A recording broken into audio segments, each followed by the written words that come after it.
Welcome to Why So Silent? Today we're going to take a look at silent letters and see why they're silent. Speaking of that, people, letters, speak up. I can't hear you. What? No, not your signs. Use your sounds, not your signs. Tell me why. We're going to investigate and find out why, just like we found out why W can be a vowel. Here he is, being you. Sometimes they're not truly silent because they have jobs. The GH and IGH is making the I say long I. And the E and GE and CE are keeping the sound soft, making the G say ja and the C say s. It's easier to learn IGH if you think of it as a letter team, just like all the other letter teams. The green letter teams, which it is, they say their long sound of the first letter, I. Here's some more jobs. The E in THE is making the TH say its voice sound. And in SE, the E is added so you don't confuse it with some of its friends that are plural. These have jobs too. Like the C and G keeping it soft, to keep a hard G, a U is added and it's silent. This is traditionally taught as a silent E, but some students do better if you call it what some programs call a magic E or a bossy E, or if you teach it as part of a team, even though they're separated, like in eight or ite or ice. Some of my students, I like to go back and forth between like mat and mate, and sip and sipe, even including nonsense words. And some programs have you underline the letter and then the silent E to show what its job is doing and how it helps make the vowel say its long sound. Sometimes letters are silent because of rules of English. English does not end in V's or U, so E's added. Some people like to joke that, especially with the V, you add it to keep the V from falling over. The second pair, LE and RE, every syllable has to have a vowel. And even though the and the R, they can kind of make a vowel sound on their own, you have to add in the E because every syllable must have a vowel. There are rules and patterns to English, and the more you learn and the more you know, the more you'll be able to sound out anything. Some words and letters want to be fatter. Normally, two-letter words are function words like in, on, of, at. If you have a noun or a main idea word or something of more importance, it's got to look important. So sometimes E's or other letters are padded to them to make them bigger or fatter. In case of ORE, there's two reasons. It wants to be fat, and it also is a homophone, or and or. The way to tell the difference is they're spelled differently.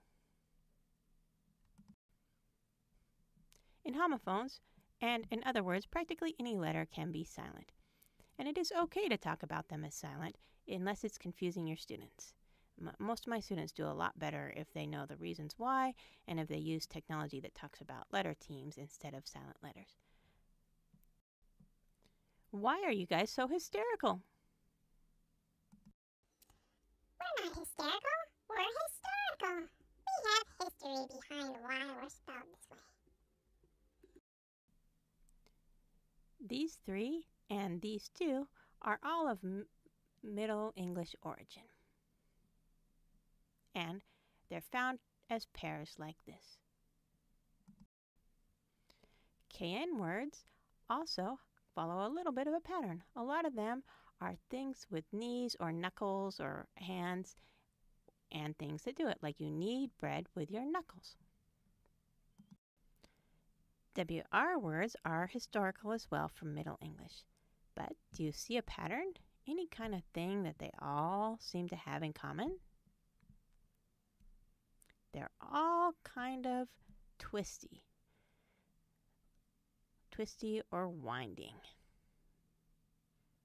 Even right, because some of the letters are a bit twisted when you write them.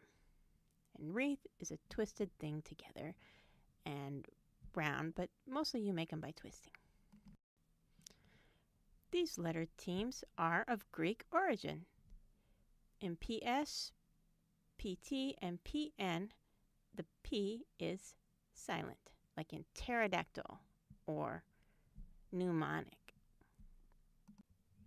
In the letter team RH, the H is silent, as in rhythmic or rhyme or rhetoric. French has a variety of interesting spelling patterns, and even more silent letters than this. These are just a few of the most common ones. OT at the end, S at the end, and H in the beginning are often silent in words of French origin. GH words can come from either Old English, Middle English, or Italian. Here's some Italian ones like spaghetti and Old English like ghost. There are many reasons that E is silent. Logic of English teaches 9. Spalding teaches 5. The more you teach and the more you understand, the easier it is for your students to sound out anything. The last reason in both Spalding and Logic of English is unknown. But perhaps if we investigated or really knew their backgrounds, many of those words we'd find out why. Silent T, and this one, you might be truly silent. It's not really doing much of a purpose that I know of, but if you know of one, let me know. But it's often in words ending in EN or LE. It's in often or nestle or wrestle, which also has a silent W in the letter team WR. GH is a bit crazy, even if you know a lot of reasons why. GH used to have a sound in Old English, and sometimes it went silent, and sometimes it changed the sound, like IGH, making it long, and in some words it even changes to F, like in laugh. I think it's laughing at us.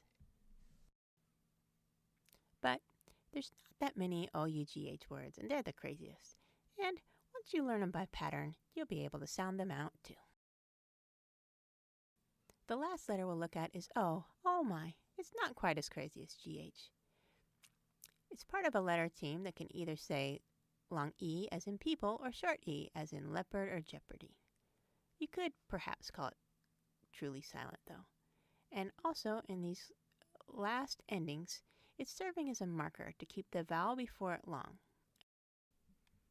It separates it out and keeps the vowel long as in erroneous or continuous.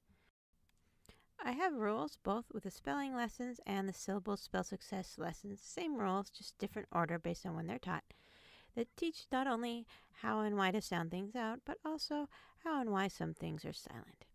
I've collected these years over my 24 years of tutoring and from a variety of resources, including spellers, spelling books, and dictionaries from the 1800s.